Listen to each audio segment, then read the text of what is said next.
السلام عليكم ورحمة الله وبركاته. الحمد لله. যাবতীয় প্রশংসা কেবলই মহান আল্লাহর জন্য, যিনি সকল কিছুর অধিপতি, পুত পবিত্র এবং সকল শান্তির উৎস। তিনি মুসলমানদের উপর তার পবিত্র ঘরের হজ পালনকে ফরজ করেছেন এবং এটিকে ইসলাম ধর্মের অন্যতম মূল স্তম্ভ হিসেবে নির্ধারণ করেছেন। আমি সাক্ষ্য দিচ্ছি যে এক আল্লাহ ছাড়া ইবাদতের যোগ্য আর কোনো উপাস্য নেই।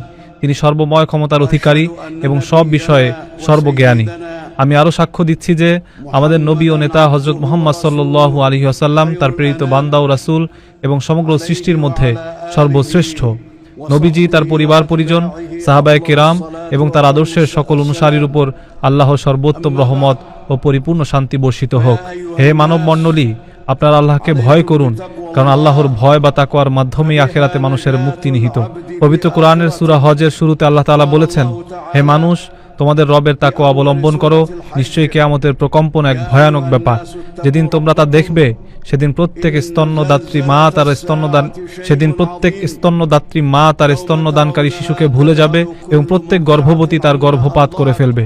মানুষকে তুমি দেখবে মাতাল সদৃশ, যদিও তারা নেশাগ্রস্ত নয়। বস্তুত আল্লাহর শাস্তি বড়ই কঠিন। তাকওয়ার অন্যতম দাবি হলো নেক আমল এবং পাপ বর্জনের মাধ্যমে কিয়ামতের দিনের জন্য প্রস্তুতি গ্রহণ করা।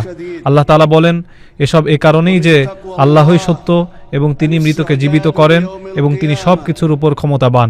আর কিয়ামত অবশ্যই আসবে, এতে কোনো সন্দেহ নেই। আর কবরে যারা আছে, আল্লাহ তাদের পুনরুত্থিত করবেন। আখিরাতের জন্য সবচেয়ে বড় প্রস্তুতি হলো তাওহীদ বা একত্ববাদ প্রতিষ্ঠা করা এবং একমাত্র আল্লাহর ইবাদত করা, আর আল্লাহ ছাড়া অন্য কারো কাছে প্রার্থনা না করা। যে ব্যক্তি আল্লাহ ছাড়া এমন কারো কাছে প্রার্থনা করে যে তার কোনো ক্ষতি বা উপকার করতে পারে না, সেটি সুস্পষ্ট পথভ্রষ্টতা। আল্লাহর সঙ্গে কেউ শিরক করলে তার অবস্থা এমন হয় যে সে যেন আকাশ থেকেই ছিটকে পড়েছে, অতঃপর পাখি তাকে ছোঁ মেরে নিয়ে গেছে, অথবা বাতাস তাকে অনেক দূরের কোনো জনশূন্য স্থানে নিক্ষেপ করেছে। ইমানদারদের মূল ভিত্তি হলো আল্লাহর একত্ববাদ। আল্লাহ বলেন, তোমাদের ইলাহ তো এক ইলাহ, সুতরাং তার কাছেই আত্মসমর্পণ করো এবং সুসংবাদ দাও বিনীতদের, যাদের অন্তর আল্লাহর স্মরণে কেঁপে ওঠে, যারা বিপদে ধৈর্য ধারণ করে, নামাজ কায়েম করে এবং আল্লাহর দেয়া রিজিক থেকে ব্যয় করে, এরাই সেই বিনীত দল। ইসলামের মূল স্তম্ভগুলো হলো আল্লাহর একত্ববাদের সাক্ষ্য দেয়া, হযরত মুহাম্মদ সাল্লাল্লাহু আলাইহি সাল্লামকে আল্লাহর রাসূল হিসেবে মেনে নেয়া, নামাজ কায়েম করা, যাকাত আদায় করা, রমজানের রোজা রাখা এবং আল্লাহর পবিত্র ঘরে হজ করা। এসবের পাশাপাশি আল্লাহকে ভয় করার নির্দেশ দেয়া হয়েছে। আল্লাহ বলেন, যে ব্যক্তি তার রবের সামনে দাঁড়ানোর ভয় রাখে, তার জন্য রয়েছে দুটি জান্নাত। আল্লাহর আনুগত্যে ধৈর্য ধারণ করতে হবে এবং তাকদীরের উপর বিশ্বাস রাখতে হবে। আল্লাহ বলেন, নিশ্চয়ই ধৈর্যশীলদের তাদের পুরস্কার দেয়া হবে অগণিতভাবে। এর সঙ্গে আল্লাহর দেয়া নিয়ামতের শুকরিয়া আদায় করতে হবে, কারণ তিনি এসব নিয়ামত আমাদের ব্যবহারের উপযোগী করে দিয়েছেন। মহান আল্লাহর সৃষ্টির কিছু শাশ্বত নিয়ম রয়েছে, যা বিশ্বাস করা এবং এর থেকে শিক্ষা নেয়া প্রত্যেক বান্দার কর্তব্য। আল্লাহ তাআলা ঈমানদারদের রক্ষা করেন এবং কোন অকৃতজ্ঞ বিশ্বাসঘাতককে তিনি পছন্দ করেন না।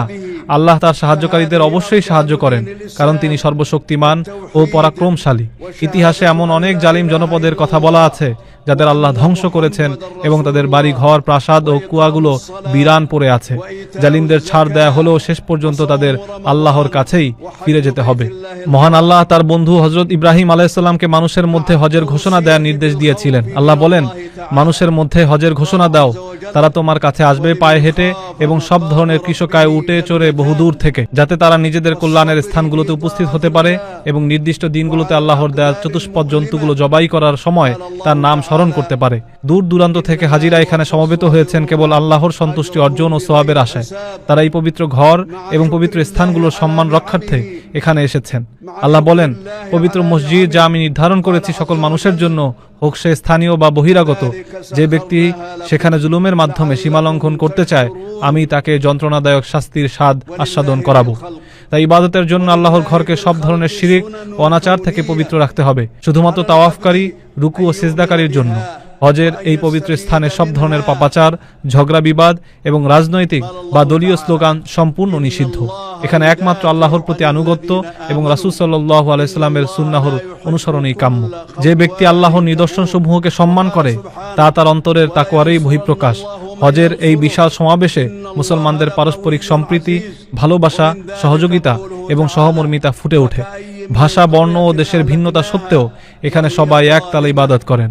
হাজিদের উচিত গরিব দুঃখীদের খাবার দেয়া এবং কথা ও কাজে উত্তম আচরণ করা। আল্লাহ বলেছেন, তোমরা মিথ্যা কথা থেকে বেঁচে থাকো। আরাফাতের এই ময়দান অত্যন্ত মর্যাদাপূর্ণ। এখানেই আল্লাহ তাআলা তার ফেরেশতাদের সামনে আপনাদের নিয়ে গর্ব করেন। এই দিনেই আল্লাহ নাজিল করেছিলেন, আজ আমি তোমাদের জন্য তোমাদের দ্বীনকে পূর্ণাঙ্গ করে দিলাম, তোমাদের উপর আমার নেয়ামত সম্পূর্ণ করলাম এবং ইসলামকে তোমাদের দ্বীন হিসেবে মনোনীত করলাম। তাই আপনারা নবী সাল্লাল্লাহু আলাইহি ওয়াসাল্লামের আদর্শ অনুসরণ করুন। তিনি জোহর ও আসরের নামাজ একত্রে কসর করে আদায় করেছিলেন। এরপর সূর্যাস্ত পর্যন্ত আল্লাহর জিকিরে মগ্ন ছিলেন। সূর্য ডোবার পর তিনি মুজদালিফায় গিয়েছিলেন এবং সেখানে আল্লাহর জিকির করেছেন। এরপর ঈদের দিন মিনায় গিয়ে জামরায় পাথর নিক্ষেপ করেছেন, কুরবানি করেছেন এবং মাথা মুন্ডন করে তাওয়াফ করেছেন। মহান আল্লাহ আপনাদের মনোনীত করেছেন এবং ধর্মে কোনো কঠোরতা রাখেননি। তিনি আপনাদের মুসলিম নামকরণ করেছেন। তাই আপনারা নামাজ কায়েম করুন, যাকাত দিন এবং আল্লাহকে দৃঢ়ভাবে আঁকড়ে ধরুন। তিনি আপনাদের উত্তম অভিভাবক এবং শ্রেষ্ঠ সাহায্যকারী। আল্লাহর কাছে বেশি বেশি দোয়া করুন, বিশেষ করে হজের এই স্থানগুলোতে, কারণ এখানে দোয়া কবুলের সম্ভাবনা অনেক বেশি। আরাফাতের দিনের দোয়া সবচেয়ে উত্তম।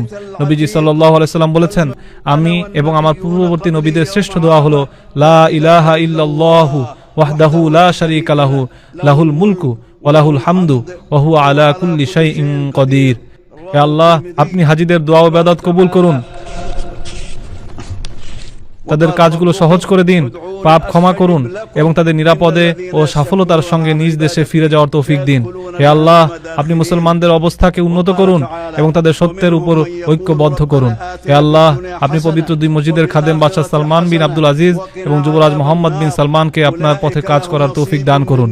তারা আপনার বান্দাদের জন্য যে সেবা ও সুবিধা প্রদান করছেন তার উত্তম প্রতিদান তাদের দিন।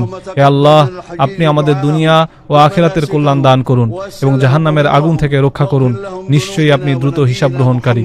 وعلى آله وصحبه وسلم تسليما كثيرا।